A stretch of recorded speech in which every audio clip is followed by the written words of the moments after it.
So we are getting ready to leave. We're going to try to go boondocking. I call it dry camping. Dry camping. It's not like our first rodeo when it comes to dry camping, be advised. But it is chilly right now. So we're going to go to a place by the Craters of the Moon National Monument. We had just purchased a power bank, so we're going to try to use that. We have solar panels. We have 440 watts of solar and 200 amps of lithium. So we're going to see how we can do. We also have solar panels to go with the power bank.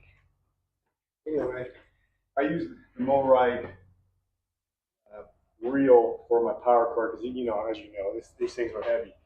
But what I did was I fashioned my own slide so I can pull it in and out and store it back.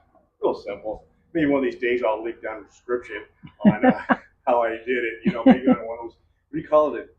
Do it yourself. How to or DIY? Do it yourself. Is that what that? That's what that means. DIY. Okay, that's pretty cool. Yeah.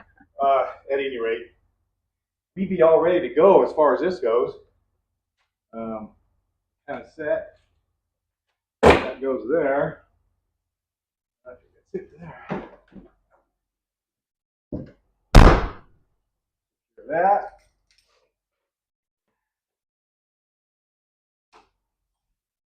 Oh, wait a minute. There's a problem though, you guys. My jack controller's in here. I'm not exactly ready. Got ahead of myself. So what I'm going to do is I'm going to go ahead and go, oh, okay. Sometimes it works, sometimes it doesn't. It seems like most of the times it does, but there's still always these adjustments.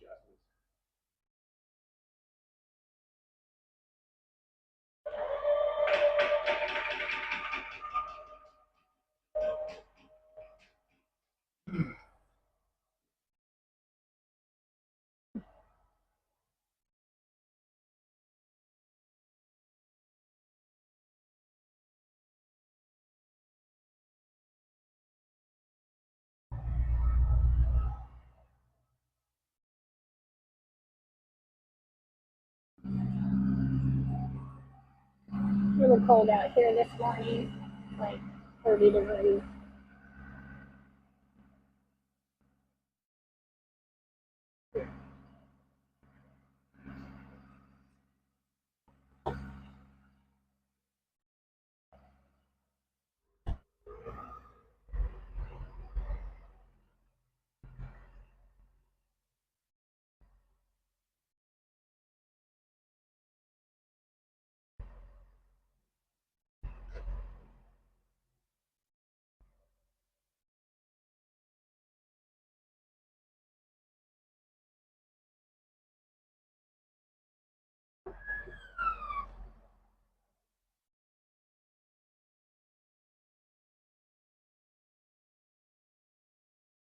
We have a long bed, so sometimes it's easier to shut the tailgate. Otherwise, if you're not quite straight, you can kind of catch the corner of the tailgate to the trailer. Not a good thing.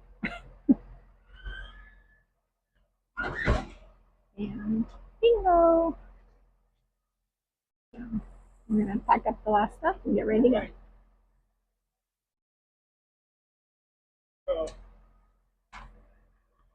You're used to using one of these steps. Get in, make sure everything's good to go. My truck we had before here, we had a dually. Had a hard time reaching over that hump, you know, real well. So this helps. I got used to it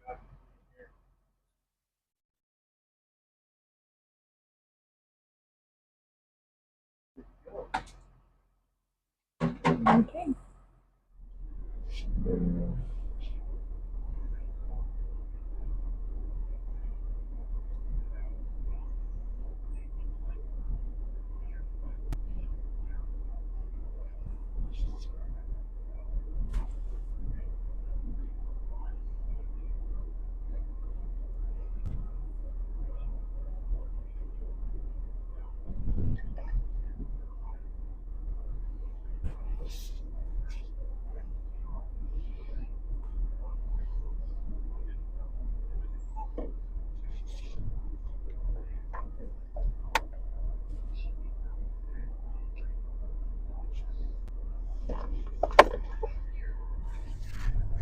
Well, welcome to Fowlers Finally Free. I tried to get this going about a year ago, but there was just a lot of stuff going on. So this seemed like the best time to start actually recording videos and our adventures, RV adventures. We've got some things planned coming up this next spring. So my name is Brenda. John. And we are both retired, and so we have 3 grown children and 6 grandchildren.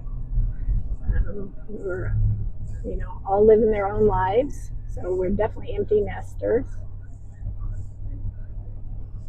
So we just thought we'd bring you along and see what a day in the Fowler's life is like. We're heading out in Idaho, Which is where we live. We live in Idaho. That's our home base. When we initially moved to Idaho, we kind of were more full-time for a few months there.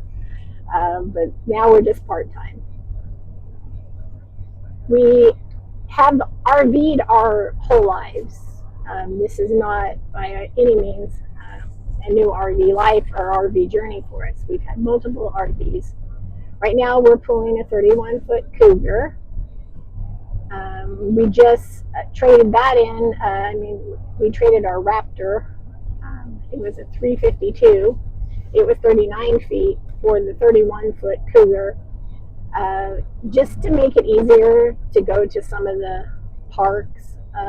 Yeah, we love that Raptor. I loved it. Yeah, I love that trailer. It had pretty much everything we needed. The toy hauler was great. It's probably actually even set up better for boondocking, because it had huge tanks and a generator already built, put in and all that. But we're going to try to boondock in this 31-foot Cougar.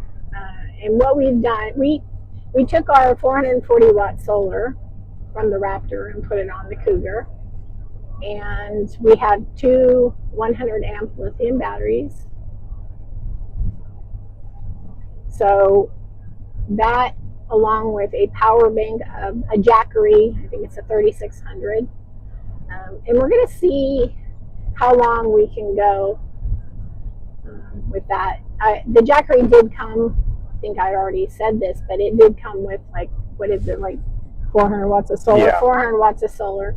So we're going to try to put that out. This will be the first time that we're... But be advised, prior to this whole RV thing, this is all we've done is dry camping. I call it dry camping. No hookups. Yeah. We originally were from California, and so I grew up a very young girl, like 5 years of age, going camping, and which I always thought that's the way camping was. But we would go out in the middle of nowhere. There was no hookups, no water, no electric, no sewer, anything like that. And we would camp for weeks out there. So we're used to that, but it's just we've gotten kind of spoiled. Well, yeah. In these fancier RVs with all the amenities, microwaves. We actually started out with a tent trailer back in the early 90s. And then from then on, we always had a fifth wheel. But we've always started out with a 24-foot, and we worked our way up. Where we come from, most people, anything over 30 was considered large. And when we go camping, go to the beach, go to the mountains, go hunting, we never had power. We relied on usually two lead acid marine batteries. And it worked fine. But the most times we would go would be 2, 3, maybe 4 days at the most. When we did go on trips, which we went on a lot, we would go to RV parks and have full hookups, which was a luxury actually. So when we decided to do this, we mainly now we're always in full hookups, KOAs, RV parks. We do belong to 1,000 Trails, so we'll go there. So the only time we ever need to like boondock is maybe when we're en route to something, you know. So we're considering doing the Harvest House, and so that's kind of a motivating factor. It is hard sometimes when you're going places and there's no parks and things in between, and we've watched a lot of YouTubers who use Harvest House, and that seems like that might be a good option for us. So that's why we're kind of testing the waters here. So it'll be interesting to see how far we can go. Yeah, I mean, don't get me wrong. We stayed in Walmarts before, because back in the day, you know, I'm talking 90s and early 2000s. We go on trips. I would drive for 10, 12, 13 hours at a time because I was working.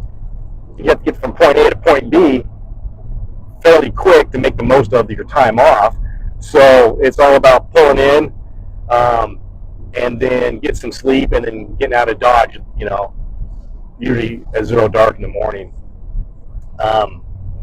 Now that you know, we're not usually in a hurry. We can take our time. It's no big deal. But, you know, we're going to see how things go. Right now, it's just 30 degrees. It's one of the coldest days that we've had so far this year. And we're going to see how this trailer works. I was saying we'll be using our tank heaters because where we're going is supposed to be, the nights are supposed to be in the 20s. Yeah.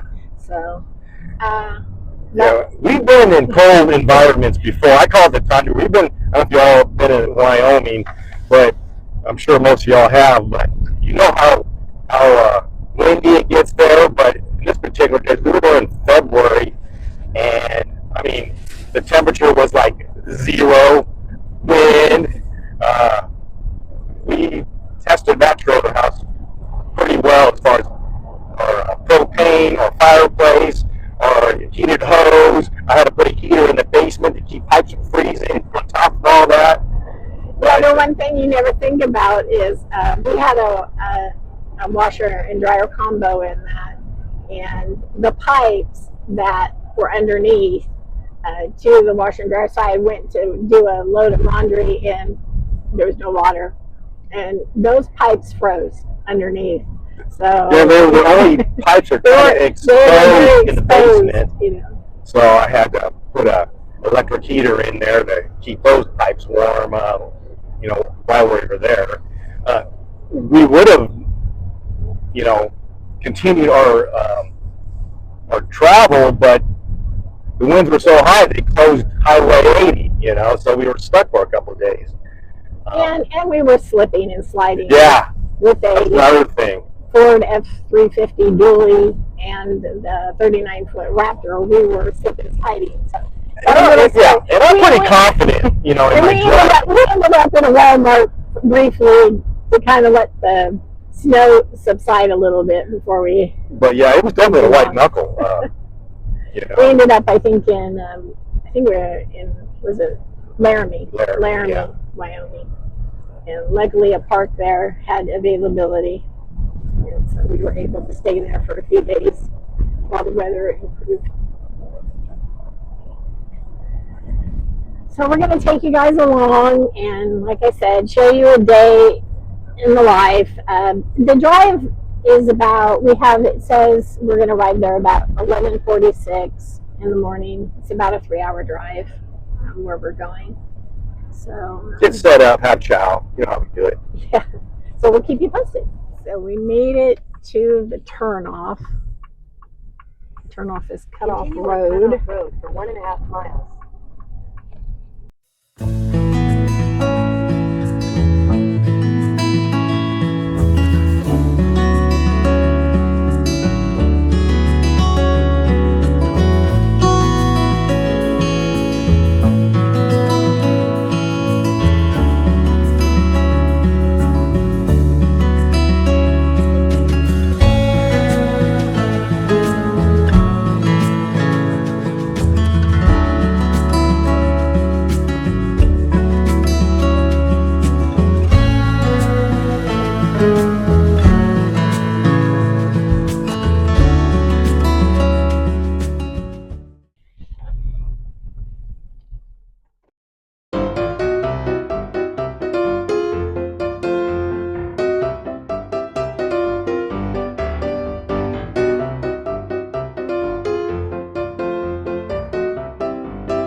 She's always So pretty good. We're good? Yeah, so I always like to level off no matter what, where we're at, how much, because one thing I don't like is the using my levelers, because what ends up happening is if you just rely on your levelers, then guess what? You can end up with tires off the ground. We don't want that. Plus, what if something happened to your auto leveler?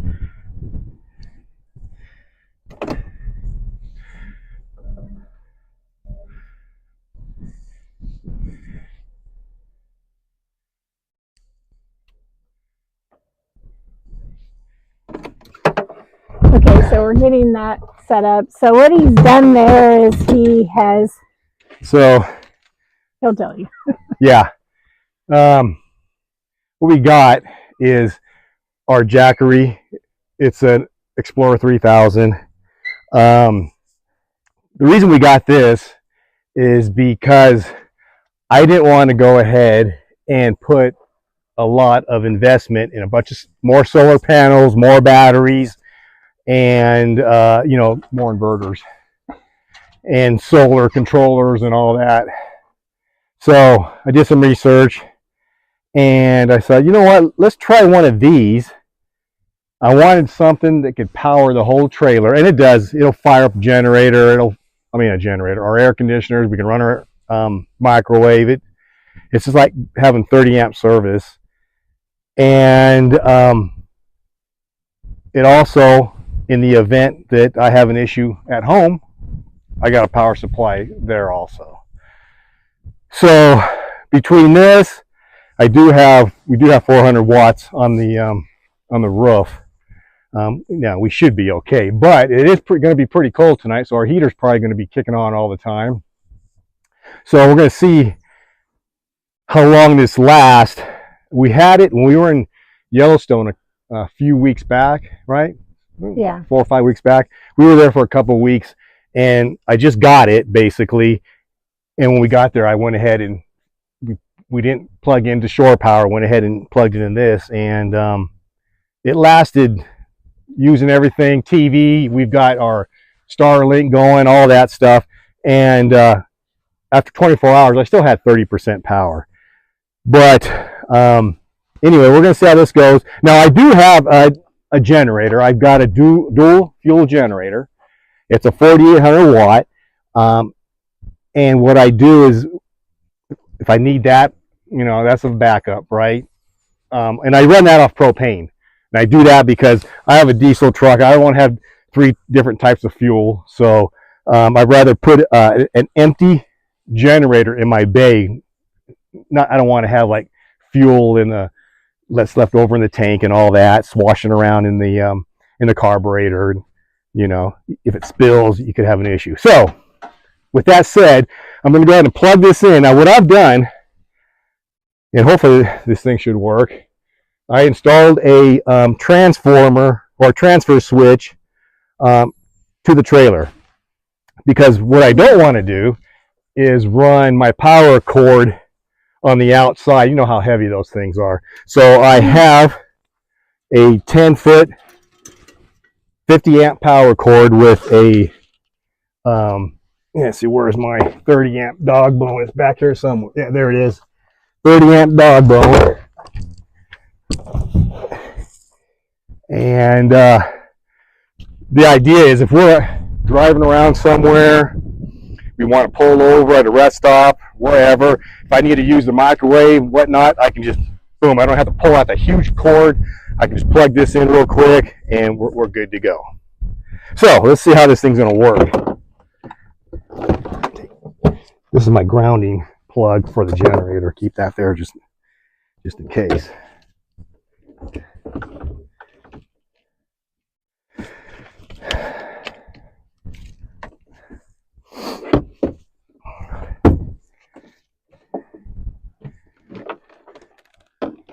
Of course, you put the plug in the one that I can't use, because that's where I got to plug in the dog bone.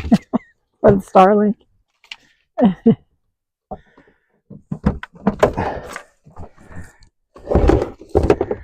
Okay. Power. We're at 100% right now. Now I'm going to turn on the AC.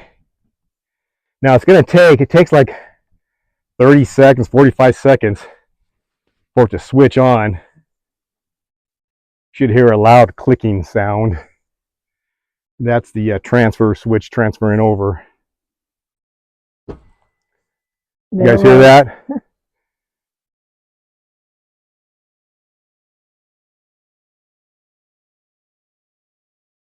So we're good to go now. So we're good to go.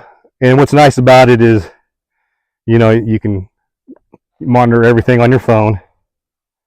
So that's kind of nice. Okay. But yeah, so what you got, whatever. Oh, what I do have to do is to conserve power. Right now, what it's going to try to do is going to try to charge the batteries up. So I'm going to go inside and turn off the converter breakers because we want to channel our energy to just certain appliances. Okay, so I'm going to do that right now. So what's been going on? Not much. We're all set up. I did a kind of a stupid thing for whatever reason. When we were in Yellowstone, I filled up one propane tank, and I think I had the idea of right before I leave, maybe I'll fill up the other one. Well, I guess I forgot to. So I have one tank that's at 18%. The other is 100%. I mean, we should be okay. We're only going to be here for a couple of days. But Brenda here, she can't handle the cold. It's 60 degrees, and she's already got the heater on in there. It's not 60 degrees. Well, in the basement of the trailer house, it's 62 degrees. You know, there's a slight breeze out here, but yeah, I cannot believe that. Usually, I'm up on all that, you know, keeping everything up. So yeah, I usually I'm up on that. But like I said, it's no big deal. Like we're only here for. Hopefully, it's no big deal. Yeah, I mean. Otherwise, it's going to get very cold. Well, that's what extra blankets are for, right? Yeah, but nobody wants to get up and have a cup of coffee in 20 degree weather. You can go weather. ahead and crank the heater on right before you get up. I mean, what did we do before we had RVs? We'd be in a tent freezing our butts off. Well, right? You'd be using that campfire. You know, I mean, you can deal with it. But yeah, so right now you can look at. I have some solar panels put out right. Unfortunately, the cables to the panels that you plug into the unit, they're only like, I don't know, 8 foot long, and the sun is on the opposite side of the trailer, and I didn't want to pull the unit out. That's the whole purpose, is to keep it in there, and besides I'm plugged into the trailer. But the sun, when it starts to set to the west, I should get a lot more wattage input. Right now I am making about 103 watts and we're using 52, so we're in the positive about 50 watts.